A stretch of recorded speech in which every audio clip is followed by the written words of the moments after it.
go check out that other test unit. It's gonna have a different look, and let's see which one we choose. Yeah, so these are the floors. Definitely, I think they're lighter, so I think it feels bigger right away. They also look like more like wood versus the other ones. You have the different color tones in there. It actually looks like a more rugged wood, which is what we're looking for. Absolutely. We have the black counters here instead of the white cabinets instead of the gray. Also, you'll notice the sinks on the other side. In the other unit, with the sink was in the island. And that was that was several days of deliberation on what do we do about this, because And one of the things most people didn't notice was how wide the pony wall was here. That's where we hid the plumbing at, because the plumbing before came down the walls from upstairs. So we actually have our drain pipe comes down, and our vent pipe comes down at an angle through the wall. And we furred the wall out wide enough so we could run all the drains and still have the sink there and have the open look. But most people won't notice that this is 5 inches and the other one's 11. I didn't notice it. Yeah. So. I like these lights better. Very cool. LED, so they say cool to the touch, low energy. I like the chrome finish. It also is closer to our budget that we started out with. And so I'm a fan of saying the budget, because the more properties you buy, the more work I can do. So this one, no microwave vent hood. We just did the regular vent hood. I think this was the original scope.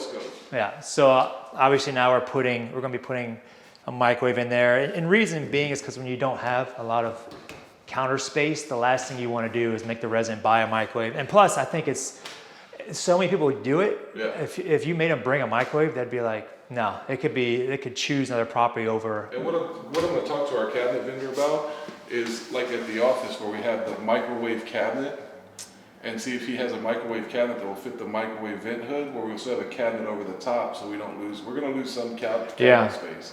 Yeah, that is one of the issues, right? Because you've got 1, 2 boxes. This is a half box. There you got box. This is more like for your baking sheets, or spices. Then you have these two. But the good thing is these are mostly 1 bedrooms, and they're really single people, probably not cooking a whole lot, so their dishes aren't going to be, massive. And also with these, the broilers don't actually work. People don't use broilers anymore. It's hard to even find a range that has a broiler in the bottom drawer. So those drawers are used for storage as well. The sink here is a bit different as well, I just noticed. Well, this is not a standard 60-40. It's actually a 60-40 with a low profile center. So you can still put pots in the middle of it. It's not the standard. Normally, this divider comes all the way up to the top. So while this one is not a single basin, which that one looks really great, it's square, it looks really modern, it does have the advantage of having a lower divider in the center. You'll see in this bathroom's all within budget on the tile. It's my favorite because I also use those exact same colors in my custom shower that's built in my own house. All right, a personal attachment. Yeah, definitely. And I designed that one, so I think it's better. Right away I can tell on a turn it's going to do well because there's less grout. One of the things on a turn, if you got a lot of grout, that cleaning lady is going to hate you. Yeah, and the other thing is that long term, we have the thin grout lines in both units, but you have way more grout lines in the subway tile. So as the grout is a porous material, as it chips away, and if they don't notice it, it's just going to cause water penetration behind the wall. Now, what we did, and it cost a little bit more money, instead of having green board drywall, we actually use Hardy Backer, which is cement fiber board, which is way better for wet areas. It's just not used very often. All right, so we were talking about changing out the fixtures here. The hardware. Yeah, sorry. So we're going to help you out. Fixtures will be your plumbing fixtures. Thank you. Your light fixtures. Hardware is. It's all the same. It's all fixtures to me. Everything's a fixture. Everything's a dollar number to you. It doesn't matter. As long as that dollar number fits in there, we're good. Exactly. And I think that'll be nice to help us complete the look as far as, or give us that different perspective of what it can. I also think that it's imperative because to stay within budget, and the chrome is less expensive than oil rub bronze, which is an anomaly to me. I'm not sure why, because this is more in style now, and maybe they just haven't figured it out yet. Yeah. That they should be charging more. Yeah, and I mean we've got contingency for overruns and stuff like this, but we're so early in the project that we really don't want to just risk it and just burn through a whole bunch of contingencies this early because we don't know what's coming up down the road. We never noticed that the exhaust fans were in the wall in the bathrooms. So obviously the code was different. We don't know what we're going to run into. Even on this property as we do the units. Once we start doing them, we might run into problems where the wires are not right, the electricals are not right. We ran into a lot of wood rot around the windows and doors in the wet areas over time that now we've had to do change orders there. And when you talk about 220 total units, all those small costs add up over the big project, and we don't want to run out of money to finish it. I think you had something else we were talking about. What was going on with the sinks you said here in the bathroom? You had kind of... So we budgeted for top mount sinks.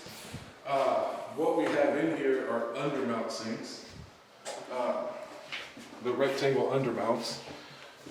So the other ones would have sat on top of the counter, and that's less expensive because the fabricator doesn't have to polish the hole when he cuts it. So when he cuts this hole, there's a rough cut because this is actual rock, and then he comes back and polishes it.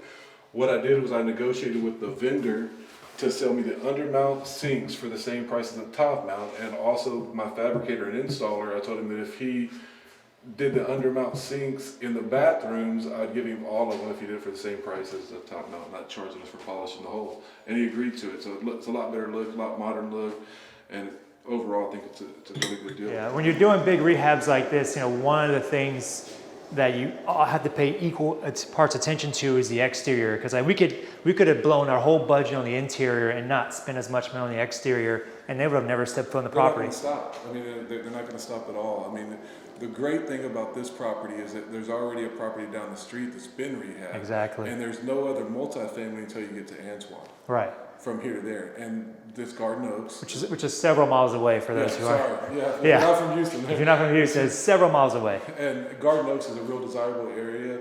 I think the demographic is going to be young professionals that move in here that can't afford to buy their home in Garden Oaks yet, but they still want to be in Garden Oaks. The Houston Heights is right on the other side of 610, which is 2 miles from here.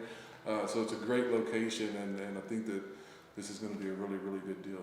One of the other things, when we walk outside, we'll talk about where you can see the package units on the roof. What we're going to do. Let's do that right now. We're outside here in the courtyard, and one of the things we talked about is that we're going to have this almost like a wood fence, kind of wood accent piece on the roof, and the reason for that is to cover up these ACs. If you look around, this courtyard is going to be completely redone. We're demoing the whole thing and coming back with a nice, beautiful courtyard.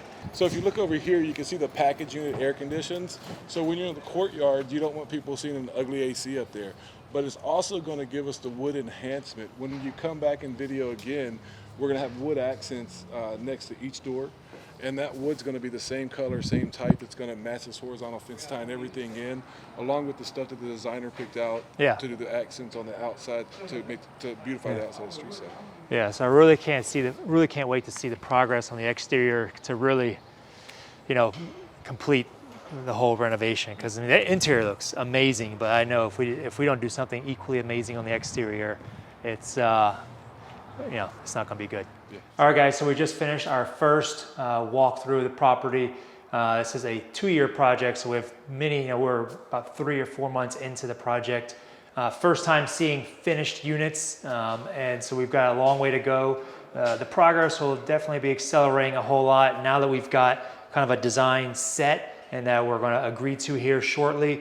We'll then be able to just punch out all these units, or punch through all these units, and you'll see a lot of progress a lot more quickly. And with all these projects, you really want to take your time in the beginning and not rush through them. Get a good kind of what do you want to call it? Kind of footprint of what you want to do that you can then repeat for future renovations and future units. So, any closing comments, Robert? No, until next time, there'll be big changes when you come. The other thing, you'll start seeing the backsplashes in the units, and make sure you walk through. Yeah, that was one of the things that I forgot to mention. So we do have backsplashes, but when you're ordering this stuff, that supplier was just late, so we didn't get to test it. So that's the last item. He was supposed to be here Tuesday, and I started calling him over and over again from Tuesday until yesterday, which we still got it in yesterday if we would have got it by 2 o'clock in the afternoon. He called me at 7 p.m. last night saying it was ready for pickup. So Yeah. Today being Friday. yeah. Yeah. So, all right, guys. Well, until next time, we'll see you all later. See you later.